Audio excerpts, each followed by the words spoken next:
exhausts me. Bring me the stone.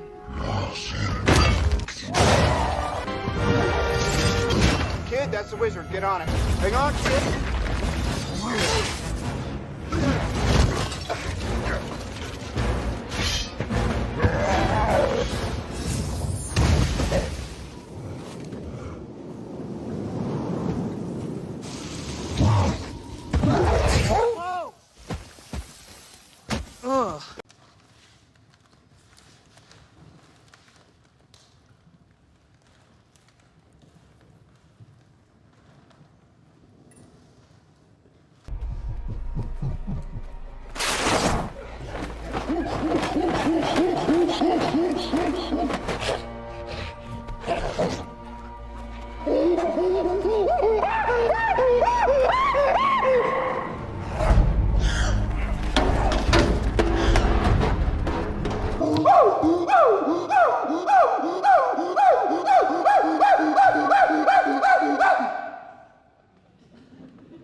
Welcome back to the Phil Rosenberg Show.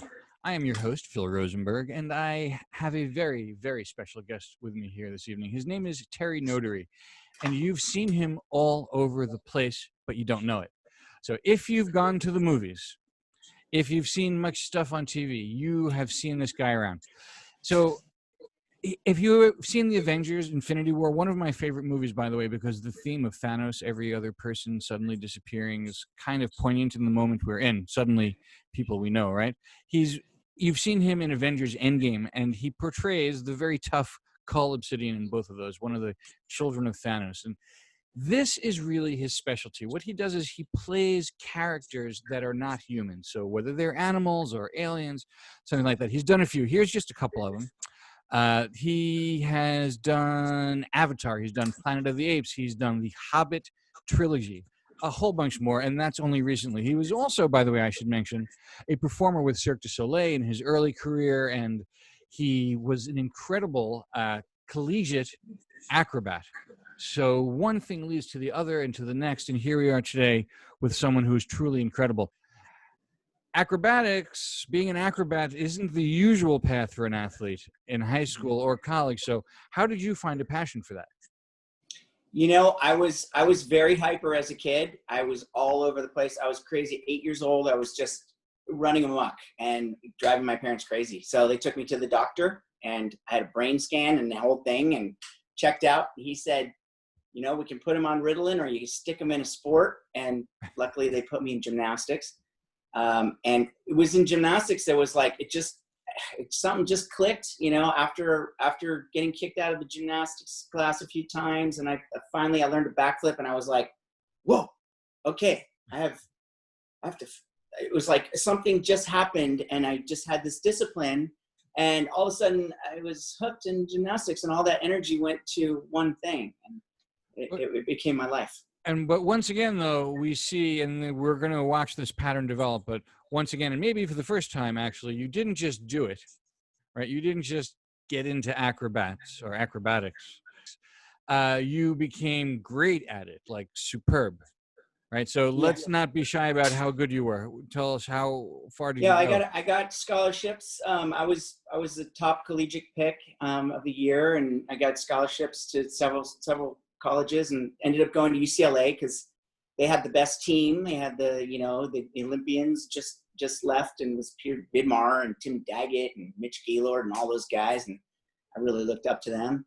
And they were in and out of the gym. I was like, I'm going to UCLA. That's it. You know, so went to UCLA and had a great time there. Was a theater major, and I went in pre-med. Actually, I was gonna be a doctor. And then I took one voice class to make it easier because I was taking so much chemistry and math and bio and all that stuff. And the teacher said, how long have you been a theater major? And I said, I'm not, but I would really love to. And she said, you're going to be a theater major now then. The next step in your life is really indicative of that choice, because you then go on to join Cirque du Soleil. Right. It sounds like it really does make sense. You go from acrobatics to that. So we should mention that very sadly, it's a kind of a rest in peace moment for Cirque du Soleil. Although, yes, it is. So there were how many different shows? How many there were? Oh my gosh, there was like 7 in Vegas alone. There were a couple on tour. I was in the original cast of Mystère, so we went to Montreal. So we were the first big show to go to Vegas and have a theater, a proper theater. You know, then it was O, and then it was Ka, and the next ones. But they've had, you know, and it's a shame because I know so many people that are just last month got laid off, and they're all kind of like, what do we do? You know, so and we'll never see anything like that again, or will we? We might. I think there's some things happening. There's, you know, circus people are very savvy. They're very, they're not just people that sit back and sit on their hands and wait for some opportunities. They create them. So I think things are going to happen. It's not hard to draw the line from gymnastics to Cirque du Soleil, but then your career kind of takes a weird turn, right? Mm-hmm. How do you go from there to becoming a stunt double and not just a stunt double, but a stunt coordinator? It doesn't seem like a natural transition, or, you know, what am I not seeing or knowing here? Well, I was living in New York with my wife. She was a Rockette, so she was there, and we moved there because of that. And then we were like, let's leave New York. Literally a week later. By the way, va-va-va-voom, Rockette, right? Yeah, I know. I got lucky with her. She's an amazing woman. Amazing, gorgeous. Anyways, we moved back to LA to work on How the Grinch Stole Christmas. And I thought, oh, I get to work on a movie. Cool. I'm not going to be I didn't know I was going to be in the film industry. I thought I was going to be a one-off, right? And so I was working, and Ron Howard took 5 Cirque du Soleil people, and he said, okay, guys, paint this Whoville. Come up with as much stuff as you can. See, you know, all the cool things you can come up with. Yeah. So started doing that. We did that for a month and a half, videoed everything. You know, he took the video and he put the things he liked in the edit, and it showed up in the movie. Long story short, I was teaching and the extras movement, and he was walking by and he said, what are you doing? And I was like, oops, is this okay to, and he called me to the office. Everybody thought I was in trouble. I was going to get fired. I thought, oh my God, I'm going to get fired. And he said, I loved what you're doing. I'm going to give you a job as a movement coach. Right. And we're going to call it Who School. And he gave me a sound stage and everything that I put on the list, which was a lot of stuff: spring floors, trampolines, teeter boards, packages, all the props we needed. And Who School was created. And then that sort of set me off on becoming a movement choreographer for films. Now, let me ask you, besides Ron Howard, who has to, by virtue of changing your life, be your favorite director, because you've worked with quite a few, so who would you say is your favorite director to have worked? Oh, who's your favorite director that you've worked with that you would love to work with one more time? At least. Oh, there's several. But I mean, they're all so different. It's hard to like, they're so different, and they're great. Tell me a couple then. Yeah. Okay. Well, Steven Spielberg you just learn so much from him, just the way he just is able to flow, and the way his crew works, and the way everything happens so well around him. It's just, the prep is so well done that everything is just, it's like a smorgasbord of opportunities that he lays before himself as he's shooting. It's really remarkable to watch. Then you have Ron Howard, who's like the dad. He's like, you know, he's like, you feel like you're in a family with him. And then you have Jim Cameron, who is like he knows what he wants. He's like military, he runs a tight ship.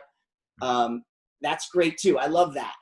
Like that knowingness about what you want and the definitiveness of things. It's great. And Peter Jackson is another special one. That's a pretty darn awesome list right there. I think that answers the question for sure, I would say. So this is a slightly different question. So to ask who your favorite director is not the same as asking which is your favorite set that you worked on. Where maybe that means where did you learn the most, or where did you have the most fun? You decide how you mean it, but which was your favorite set to work on? I got to say the Planet of the Apes trilogy, the last 3 films were the best and the most fun, because we as actors got to really learn about ourselves by playing apes, because we had to really find out what made us human first and how we were shaped as human beings. in order to undo all that stuff and become apes.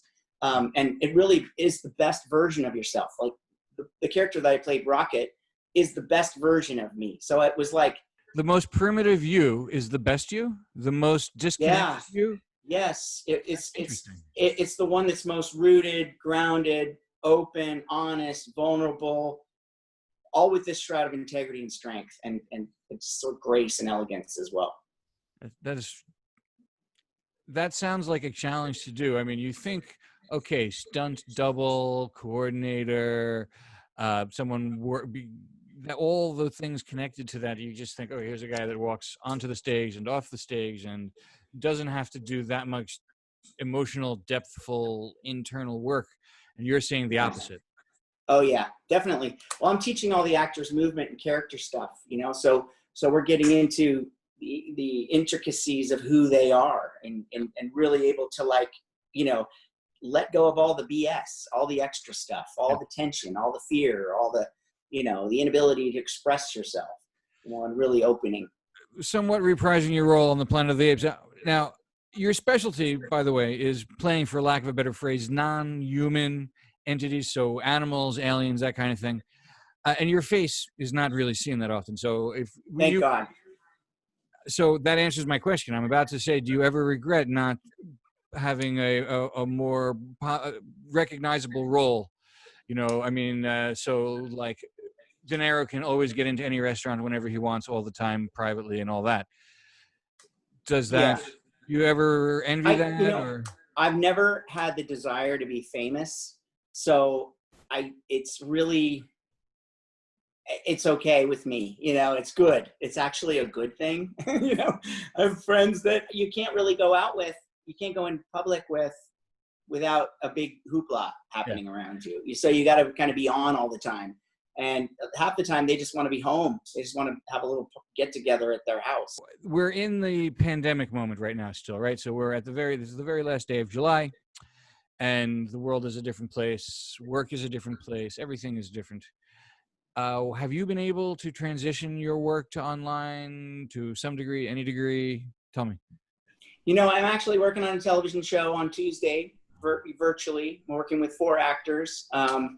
And I'm excited about that. I've worked virtually with actors before, and it works. It's never as good as being in the room with them, but there's something nice about them being able to work on their own and be guided, because I do a lot of guiding when I'm working with actors anyways. Yeah. It's all about it's all about setting them in the right direction and then reeling them back and going, there you go, and recognizing moments. And you can recognize stuff through Zoom. So yeah, it's been a difficult time. I had 3 shows lined up and all of them went away. I was lined up for the whole year, but I'm going to go to Ireland and do a little film on Wednesday. I'm leaving for Ireland for a month to do a little film called Wolf with George McKay and Lily Depp. She's going to be playing another character, and I'm going to play this Lion Man character. Yeah. It sounds like an exciting cast. Quadrafit. Yeah. Tell me. Quadrafit is it's an exercise program that I've developed, and it comes from all the Planet of the Apes films that we worked on. When we work on the Apes films, I built these arm extensions that you use, and you wear them on your arms. You've got a cuff here, and it's about that far. It's got a foot on the end. And you're quadrupeding around, and you're utilizing all of your small muscles. It's using your own body weight, and it's like swimming kind of like a monkey. You're not acting like you're going through the range of motions like an ape would, as a quadrupedal character. And what we found is all my guys were getting super fit, and we were all just like, whoa, check this out. This is amazing. And so I said, I'm going to start this exercise program. I call it Quadrafit. And I have about 150 exercises that I take people through. And it gets all this fine motor skills, beautiful articulation, your own body weight, low impact, full body, core work, intrinsic strength. And it also is really, really good because we work a lot of mind-body connection work where we're softening the mind and allowing the mind to become part of the body and widening and opening. And wrapping yourself with integrity so that you have this sort of depth and gravitas to the work that we do when we're exercising, rather than just this mindless sort of throwing it away exercise. There's integrity, and there's this work that's happening while you're exercising your body. Something beyond 1, 2, 3, 4, 1, 2, 3, 4. Exactly. You're not counting reps. Yeah. We're moving through the space and with the grace. Design, there's like the harness. I've seen it in video. The harness looks great. So it's similar. It looks very similar to what you describe, from your work, as you say, on Planet of the Apes. The straps.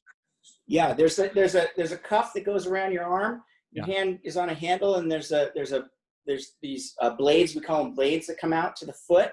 Yeah. And you're in a quadrupedal, position, and you're articulating. It's like swimming on land. Yeah. And I had 16 of my people. We're doing a 21-day challenge right now. Tomorrow's our last day. And so I've got 16 people out there, all, we're socially distanced, right? But we're out on the beach, and we're out in the hills of Topanga. And people are like blown away by it. They're like, wow, it's amazing. So you wouldn't expect it, to be honest, right? I'm a little... Yeah, no, you wouldn't. And it's like everybody that sees it wants to do it. They're like, let me try. I want to try that. That looks amazing. Yeah. So it's been a really fun thing. We went on the sand dunes yesterday, and it was great. Tomorrow we go to Malibu. Ooh. Okay. Yeah. We're very nice chic, life. Can I say very nice life? If I want to know more about it, what do I do? Where do I go? Well, we're getting our website up. It's quadrafit.com, but I have workshops that I do, Terry Notary workshops at gmail.com. Yeah. And if you just email me, we'll email you the information. We just did a 21-day challenge with 16 people, and their bodies were transformed. Their presence just coming to life.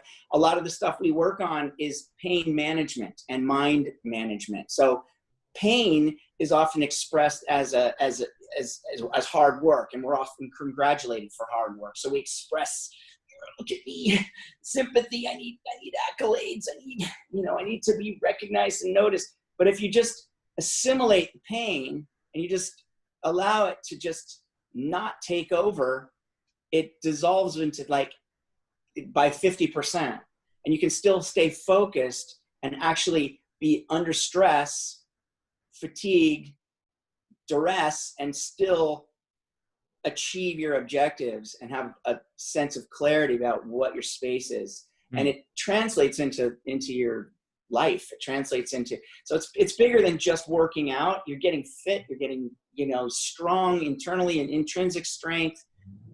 You're undoing unnecessary tension, but you're also finding this connection between your mind and body. All right. Terry, I want to thank you so much for coming on the show tonight. It has been a pleasure. It's interesting to talk to you, and I hope that you'll come back after your trip to Ireland and you'll talk about it. Hopefully, I want to see where we are post-pandemic, how your life changes, getting back into the swing of things.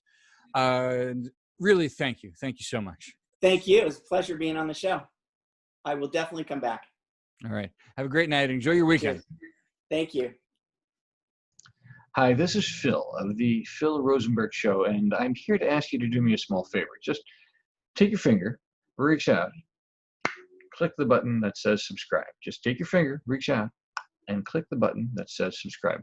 I need a bunch of subscribers. The more subscribers I have, something good happens. I don't even know what that is. They tell me I got to have more subscribers. I believe them. So please do that for me. I'd appreciate it. Have a wonderful day. Enjoy the show.